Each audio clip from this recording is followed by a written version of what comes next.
With developments primarily taking place in East Africa, most notably the Kushite empires and developments in Ethiopia, we now move to the West. And so by the first few centuries CE, civilization had begun to spread, particularly as the Sahara grew and displaced people there, had spread to the savanna areas of western Sudan. I should note the term Sudan historically is often referred to pretty much all of the territory south of the Saharan desert from one end of Africa to the other, not just to what today is the state of Sudan.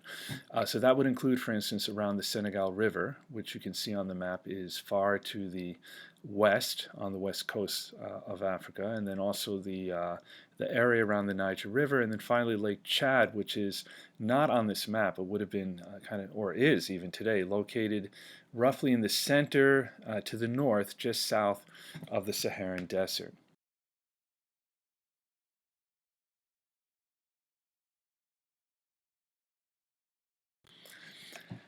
So many of these newly established settlements tended to concentrate on the Sahel. And you might remember we mentioned that the term Sahel is originally from Arabic, referring to, it literally means coast, in this case referring to the coastline, if you will, of the Saharan desert. And they'd be very active in trade, but also developing economically in connection with other activities like farming, fishing, and hunting. One kind of economic activity that never really took off here was pastoralism, particularly as you got closer to the forested areas. You really ran into a problem with pests such as the tsetse flies that would spread diseases like sleeping sickness that targeted animals like horses and cows, right? So kind of the raising of these animals was very difficult here. At some point, probably beginning around 250 CE, the Common Era, we see the development of urban settlements such as Gao, Kumbi, and Jenne in the western Sahel. And these would definitely become really tied into the trans-Saharan trade. They'd be the southern terminal points of the trade connecting the Mediterranean world with sub-Saharan Africa. And this map gives us a pretty good idea of what that looked like. So it would be kind of a network of trade routes. There wasn't just one, obviously, connecting different points on both sides of the Saharan desert. In terms of trade, one development that greatly facilitated the ability to cut across the Saharan desert was the domestication of the camel. And I think most of you know that camels are actually capable of going for many days without water and food. So obviously that would be those would be important qualities to have when traveling across the desert. And so they would connect these trading centers on both sides. In terms of what was traded, well, the desert itself provided salt, but probably the most coveted commodity coming from sub-Saharan Africa, most coveted in the north, was the gold that was mined in West Africa. But it wasn't the only thing. Other items included cola nuts, slaves, and dates and gum headed north. And in the other direction, we have horses, cattle, millet. Please excuse the motor sound from outside. Millet's a kind of grain, leather, cloth, and weapons coming from the north. And in the Sahel, just to the south of the Saharan desert, a number of towns would develop and flourish in connection with this trade. Two really notable ones are Gao and Timbuktu.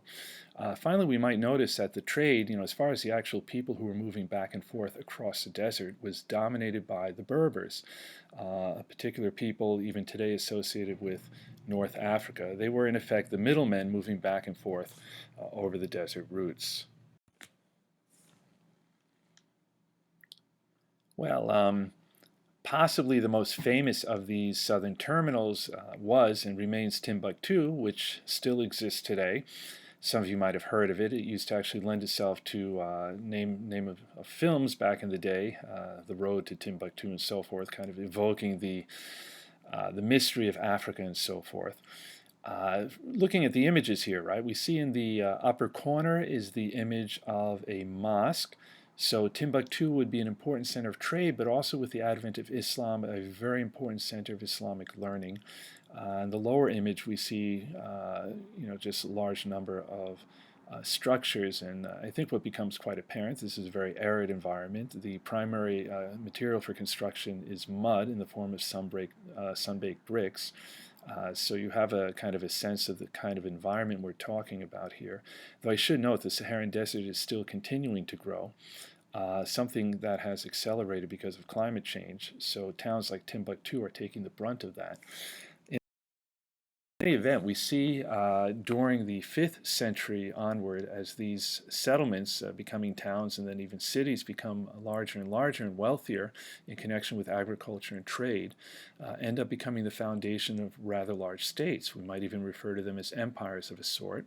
Among these are Takrur on the Senegal River, Ghana, between the Senegal and Niger rivers. And of course, Ghana today is still with us as a modern day state, and they would claim the earlier kingdom or empire as their, part of their ancestry or historical legacy, and the Kanem, who were centered around Lake Chad. And this map gives you an idea of the territory that we're talking about. So a number of points. First, you probably notice that the territories overlap, and this reflects in large part that we're talking about different time periods. They didn't exist simultaneously. Second of all, we should point out that these territories, there's a lot of territory here in each case, so they're quite sizable. But the nature of their political control would have been greatly diminished the further from the center you went. They would have recognized the overlordship of the capital or a particular king, but in many ways it'd be fairly autonomous, right? So it's not quite as centralized in terms of control as, say, the Roman Empire, when we're looking at that later. So the Kingdom of Ghana. This was established around 400 to 600 CE by the Soninke people. Became very wealthy once it was able to bring the gold trade under its control and built a regional empire around its capital of Kumbisala. A number of things are really quite interesting about Ghana. Politically, for instance, kingship was hereditary, but through the line of the mother, right? So this is what we call matrilineal descent. We already talked about this with the Meroitic Empire, one of the Kushite empires, and this is actually something you find more often in Africa than in almost any other part of the world, right? Where the inheritance of property, for instance, within a family, or the line of descent with respect to kingship would go through the mother. The ruler in the case of Ghana was seen as a semi-divine personage, and so government was, his governing was assisted by a substantial number of government ministers who would have kind of acted as a kind of in-between between the king and his subjects. Right? So kind of the idea is someone semi-divine, somewhat removed from the subjects. Another kingdom was the Songhai of Gao. So I should note the correction there. It should be Gao in the actual text. And so they became wealthy not in connection with gold, but more with the forest trade. I mean, all of them very active in the trans-Saharan trade, but very often in connection with a particular commodity. And during the period that they flourished, between 700 and 900 CE, trade tended to center more through what today constitutes the eastern part of Algeria. I would point out also this image of a Songhai guardsman. Effectively, he's wearing a uniform, and when you have uniforms that actually kind of indicate where you fall within the hierarchy or indicate the nature of your responsibility or employment, that speaks to a certain level of complexity in a society. We're dominant. The trade tended to center a bit more through what today is Libya.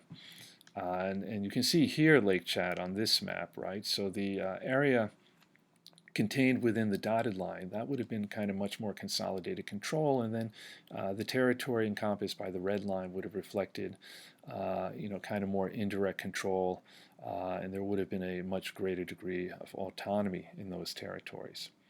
Now, as I mentioned, trade during the time of the Kanem centered, as far as what part of the Saharan Desert we're talking about, centered roughly in what today is Libya. So they were, this kind of corresponds to where Lake Chad is located. And so it ran north via a series of watering stations. So that was actually another benefit.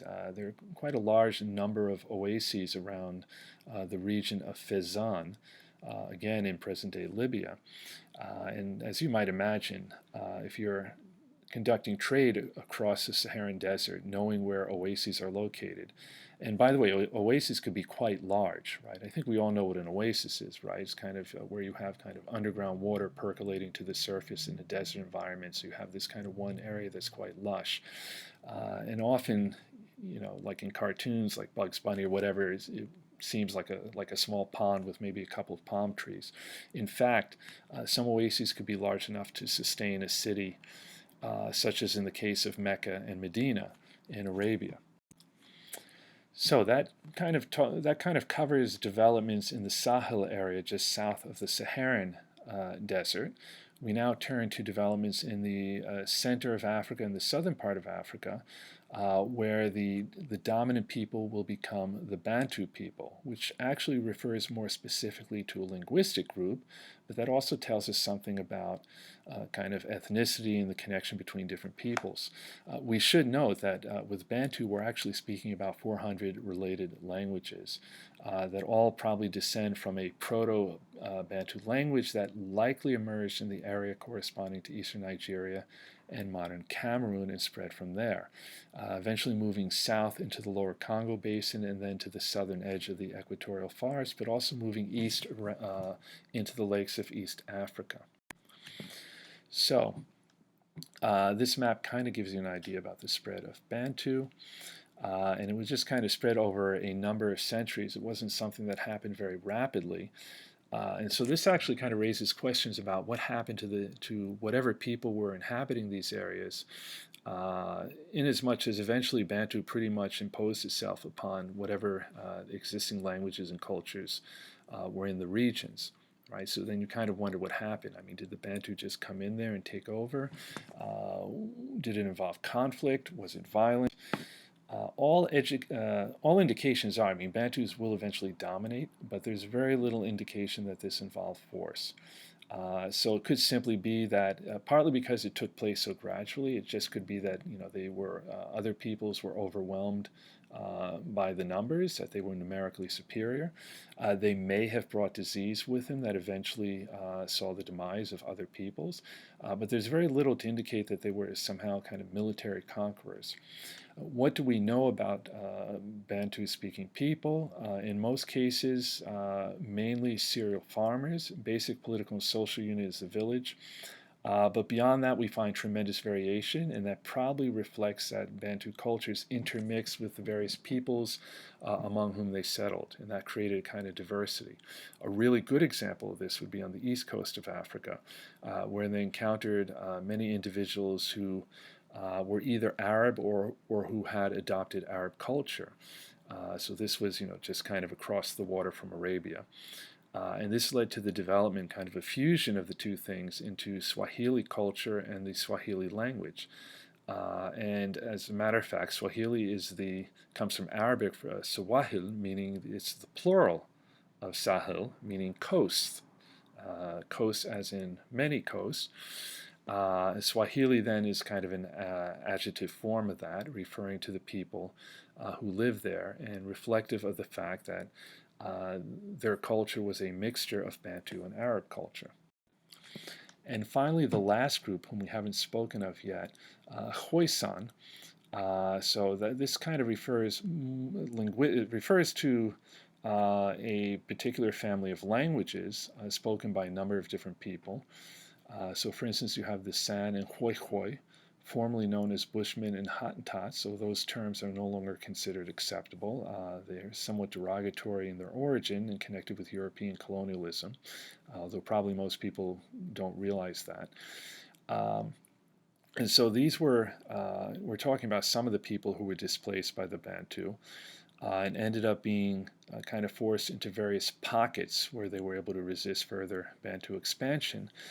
Now, when Europeans first encountered them, the perception was that they somehow represented the lifestyle of prehistoric man, that they were kind of people who had never advanced any further than that. And of course, today we recognize that all people evolve; they just might evolve in different ways. So this does kind of challenge our ideas about cultural evolution, right? I mean, we kind of reject the idea now that they're somehow primitive, that they hadn't advanced from prehistoric times. recognizing that most of these ideas reflect colonialist and post-colonialist prejudice. Having said that, many of these people are hunter-gatherers, and so in that particular respect, probably economically still practicing certain activities that could be traced back to the Neolithic and early Iron Age. But on the other hand, we find that different groups are quite diverse. There's a tremendous amount of cultural diversity across subgroups of, for instance, the San. Um, and so, that kind of reflects that, these different groups were evolving and continuing to develop in different ways. Another people, well, we mentioned the Hoi Hoi. So they were more homogenous than the San, and they spoke closely related Khoisan languages. Unfortunately, I'm kind of speaking of them in the past tense here because, for the most part, they disappeared as a distinct people, largely as a consequence of their encounter with Dutch colonists in South Africa in the mid 17th century. Likely, they originated in the area around northern Botswana. And what we do know about them, they were primarily hunters, but they also engaged in pastoralism, the raising of sheep and cattle. So they were nomadic for the most part. Here we see a kind of artistic depiction of what the Hoi Hoi might have been like before their encounter with the Dutch. So we can kind of see that they're here getting ready to relocate. But of course, this is very much imagined as they are no longer with us. Another Khoisan speaking people are the Sanwe. So Sanwe actually referring to a particular Khoisan language, and this pretty much corresponded to foraging groups in Tanzania and parts of Kenya, likely remnants of groups that had been kind of squeezed into small spaces by the arrival of the Bantu. Most famous of these are the Twa people, who were commonly referred to in the West as pygmies because of their rather diminutive size. You can see here a photo of a European explorer with two adult Twa, and yes, that is probably the average height. And so, again, the term pygmy kind of seen as being somewhat derogative, but it is a term you will come across in the literature. And that brings us over to the eastern part of Africa, which is, if we're talking about south of Ethiopia, probably that part of Africa most intertwined with international trade. Indeed, we have evidence of trade between the East African coast and India, Arabia, and the Mediterranean dating back to the 2nd century BCE. And we actually know more about that kind of interaction than we do about their interaction with the interior of Africa. In fact, prior to 1000 CE, we know very little about that. So they were very, very active in trade with places like India and Arabia in particular. That trade historically depended a great deal on the monsoon winds, because back then it was mostly ships were powered by sail, so you had to go whichever direction the winds were going. That meant ships would come into Africa between December and March, and then would go out again between April and August. And we should note also that the actual individuals most active in trade tended to be Arabs. This was true even prior to the advent of Islam. We might also note kind of the distinctiveness of Madagascar, the island, a very large island off the coast of Africa, and thanks to the series of films uh, about New York Zoo animals making their way to Madagascar, probably somewhat famous. So Madagascar really does represent a kind of fusion of different cultural influences. This is evident, for instance, in the language, Malagasy, Austronesian language that reflects influences from Africa, but also Arabia and India. This is also evident in trade, not least in certain crops that are introduced to Africa through Madagascar from Southeast Asia. Crops that very often today we associate with Africa but didn't originate there, such as bananas and coconut palms. In terms of what was traded from Africa through the East Coast, well, first of all, trade went in both directions. Major imports came from the Persian Gulf, would be pottery. You even had porcelain coming from China and cotton cloth. The major exports coming from the interior through East Africa would have been ivory and slaves.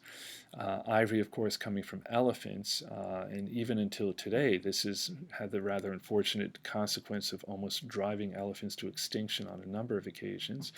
And slaves, and both these things would have been exported to the Arab and Persian worlds, and even as far as China. Later on, during the Islamic period, gold would also be important. Now, the actual people who inhabit East Africa reflect many different influences, right? So, some of the groups we've already talked about, such as Cushitic speaking people who migrated from the Ethiopian plateau into the Rift Valley and then down to Lake Tanganyika, going back as early as 2000 BCE. And so they too, like the Bantu speakers, would displace the existing population who were possibly Khoisan speaking people. Later on, around 1000 CE, we start to see other people migrating south. Nilotic Saharan speakers migrated from the Ethiopian plateau over the Upper Nile Valley around 1000 CE, and then eventually made their way into the Rift Valley, supplanting Cushitic speakers in areas corresponding to modern-day Uganda, Kenya, and Tanzania. And we might conclude with two people that are discussed in a bit more detail in the chapter. The Luo, who spread over present-day Uganda and parts of southern Sudan and western Kenya, and tended to kind of intermix with whatever was the local culture, and in kind of a different outcome, the Maasai, who became situated at the top of the southern Rift Valley, roughly corresponding to modern Kenya and Tanzania, actually were able to maintain much of their culture and traditions, and even kind of economic way of life as cattle pastoralists, maintained a distinct language, and so forth. And so we finish now with Africa, and I'll see you again, or speak to you again, with the next chapter when we move back to the Mediterranean and the development of the Roman Republic and Roman Empire.